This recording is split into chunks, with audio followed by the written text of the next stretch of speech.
Bots and Books fans? This is Scorp1701, and tonight kicks off the first night of an entire week of Transformer Pops. Yay!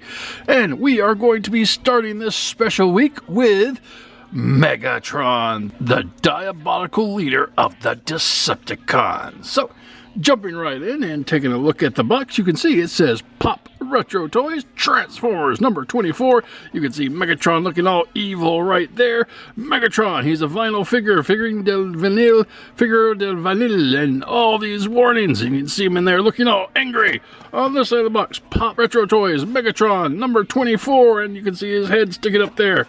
On this other side of the box, you can see Pop Retro Toys, and you can see the full figure, and you have Megatron and number 24, so that is pretty neat. On the top of the box, you have Pop Retro Toys, Megatron's head, and Funko. On the bottom, you have a bunch of credits and words and barcodes, so nothing of all interest.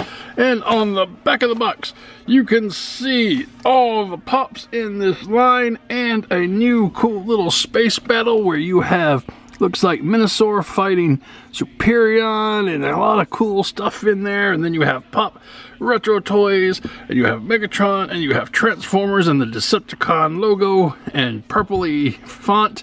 You have Optimus Prime, Bumblebee, Megatron, Jazz, and Soundwave. And you have some more credits for the box, Hasbro and Funko. That is pretty cool, and that is it for the box. No one wants to see this maniacal little malfeasant in the box, so let's get him out and see what Megatron can do. And here we have Megatron out of the box, and out of the box he stands at approximately 5 inches tall, and he is just evil. He actually is very shiny. He's made up of mostly silver, so you can see they did a really good job in doing his sculpt work. Has a nice classic G1 Megatron head, some nice dark eyebrows here, evil squinty red eyes, nice nose, a little frowny mouth, and that is just cool. I love this helmet design. It's nice and glossy, very silvery, good paint job there. Coming down to his body, you can see it is taken mostly from the toy-inspired Megatron with the line work here at the top. You can, if you look really closely in there, if we can zoom in, you can see that in the top above the Decepticon symbol there is a little section in here with little stripes going across. Also the little panels here and the reds and the blues and the yellows, and this chest design is more reminiscent of the toy than is the G1 cartoon. Got a nice Decepticon label there, and his fusion cannon, which is huge, nice attached to his arm. You can see it clamps on right there just like the toy would. You got some nice black hands. Coming down, you have some silver legs and silver upper legs on the inside. You get a little bit of red on both sides. That's pretty nice. On the outside, you have the black for which would be the gun handles. That is cool. You got a little detail in there and the nice silver feet. Coming to the back, you can see a good detail here, and you can see the top of his pistol barrel, which would be here, but unfortunately, the way it is, it's supposed to stick out behind him, but because his head is so big, he'll just wind up shooting himself in the head if that was to actually work. So that is pretty cool. Alright, as for articulation, when it comes to Pops, the only articulation that you get is the head swivel. So let's see if that works. Yep, that does really good there. Goes all the way around 360 degrees. So that is your classic and only Pop articulation. So that is actually really cool. I like this guy. Let's get some comparisons out here, shall we? And full comparison, here he is with the original G1 Megatron. Yeah! And this is where they took the inspiration for the Pop. Sort of, because you can see if you look at both of them together side by side, there is a little bit of differences. Now the head, as you can see here, has the big yellow eyes and his helmety look, and I believe that's more taken from the cartoon as opposed to the actual toy head. Let's get that into focus. As you can see here, the head is completely different. He's got some weird yellow eyes. His helmet is like huge, and you can see there's a lot of differences in those heads. So I'm glad they decided to take the head from the cartoon rather than the toy. Now, for those of you who are looking at my G1 Megatron, yes, the barrel here it normally comes around to the side here, but I wanted to give it a more G1 cartoon aesthetic look, so I put the barrel in the back. So that is actually, yes, and properly transformed. Coming back down, we can take a look at the chest. You can see Megatron G1 toy has, like I was saying, those line works on his chest, and the midsection is all the same colors.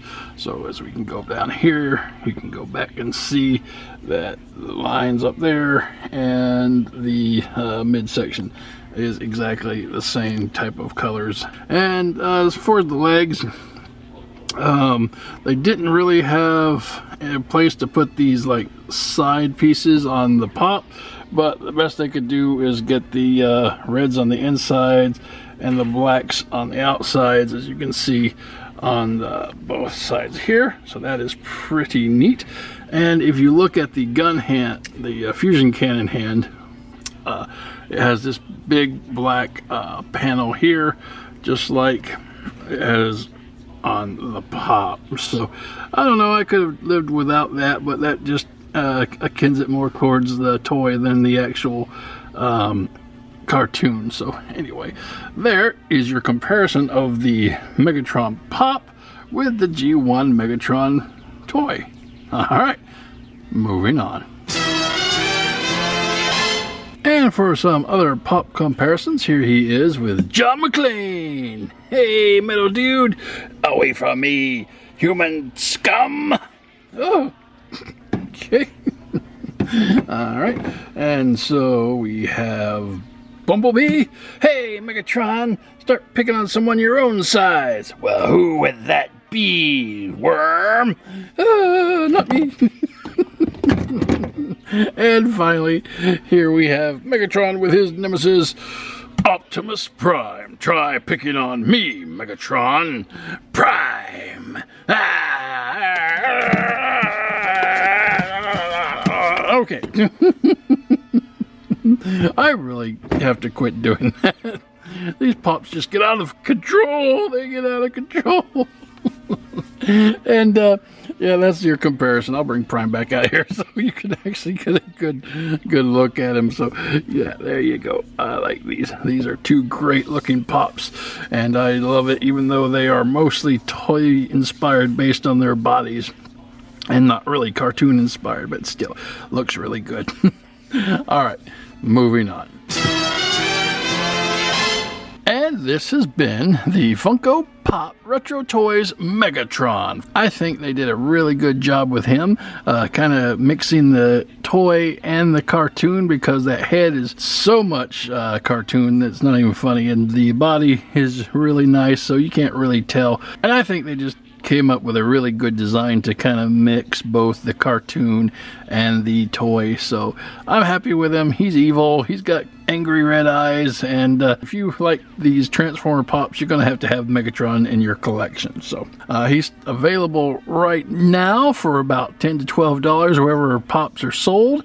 And if you're looking for him, happy hunting. Now, the interesting thing about Megatron here is, unlike the others, I think he is the only one that didn't have a exclusive.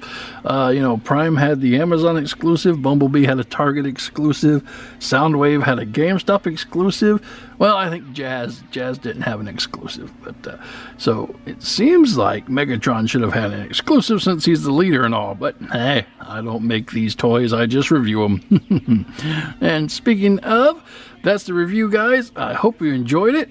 And until next time, keep playing. Robots save the skies.